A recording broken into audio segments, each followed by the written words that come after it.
مصیبت آ جائے، جدوں بھی کوئی پریشانی آ جائے، جدوں بھی کوئی دکھ تکلیف پہنچ جائے تو اپنی زبان تے شکوہ نہیں لاندے بلکہ اللہ کا شکر ادا کرتے۔ یہ حضرت بشر حافظ رحمۃ اللہ علیہ فرماتے ہیں، اور قاضی ثناء اللہ پانی پتی رحمۃ اللہ علیہ تفسیر مظہری جو آپ فرماتے ہیں، آپ فرماتے ہیں اس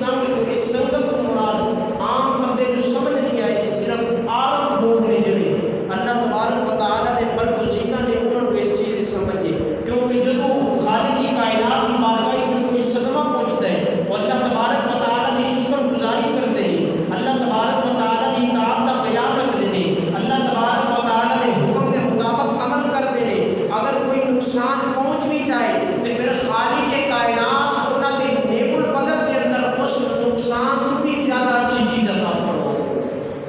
اور اس سے بھی حسینیت اللہ کے برگزیدہ بندیاں کا ایک عمل ہے کہ اللہ تبارک و تعالیٰ انہوں نے اپنی رحمت کا نزول فرماتے ہیں۔ صبر کا دامن پھڑنے والا کبھی نہیں خالی ہو جائے۔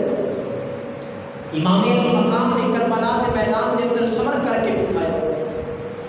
اور اس صبر کا نتیجہ کیا کہ پوری امت مصطفیٰ، امت مسلمان، حضور کے جتنے بھی غلام نے امام علی مقام کے صبر کو بیان کرتے ہیں۔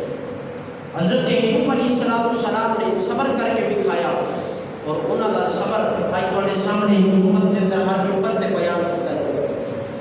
ماضی کے اندر مختلف روایات جڑی ملتی ہیں جنہوں نے صبر کیتا ہے، اللہ تبارک و تعالیٰ نے انہوں نے صبر دے اجر عظیم عطا فرمایا۔ لیکن آپ میرے پیارے آقا علیہ السلام دے غلاموں، اللہ رب العالمین جب انسان کو اولاد عطا کرتا ہے، خالق کائنات جب انسان کو نعمت عطا کرتا ہے، جس طرح جناب ابو طلحہ کو خالق کائنات نے بیٹا دیا، بیٹا دے دیتا ہے، پھر اس کو بعد واپس لیا۔ عام انسان کی بھی یہی مثال ہے کہ جب اللہ رب العالمین اولاد جیسی نعمت عطا فرما دے، جب رب تعالیٰ نعمت عطا کرتا ہے، پھر ملائکہ کو فرماتے کہ اے میرے ملائکہ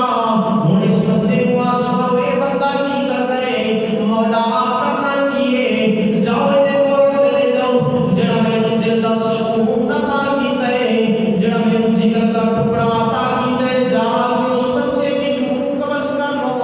حضرات گرامی قدر ملک الموت آ گئے، چھوٹے معصوم بچے کی بھی روح قبض ہو جاتی ہے، روح قبض کر کے مالک دی بارگاہ کے اندر پہنچ جاتے ہیں، عرض کرتے ہیں اے رب رحمان اسی روح قبض کر کے آ گیا۔ حضرات گرامی قدر یاد رکھو کہ جس ماں باپ کا بیٹا دنیا کو چلا جائے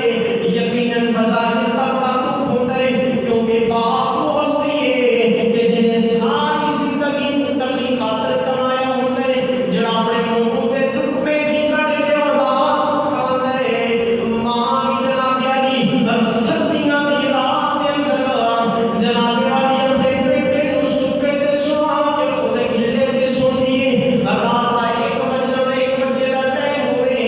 یا دن دے 12 بج رہے ہون، ماں کی ممتا اپنے بیٹے کی خدمت کرتی ہے۔ ماں باپ کبھی اپنی اولاد کو دکھ دینا برداشت نہیں کرتے، ماں باپ اولاد کا دکھ ویکھنا بھی برداشت نہیں کرتے۔ حضرات گرامی قدر ملائکہ جب خالق کائنات کی بارگاہ کے اندر پہنچ جاتے ہیں، رب رحمان فرماتا ہے کہ اے میرے فرشتوں روح قبض کر آئے جے، حالانکہ اللہ خود بھی جانتا ہے، لیکن رب فرشتیاں دے کولوں پوچھ رہے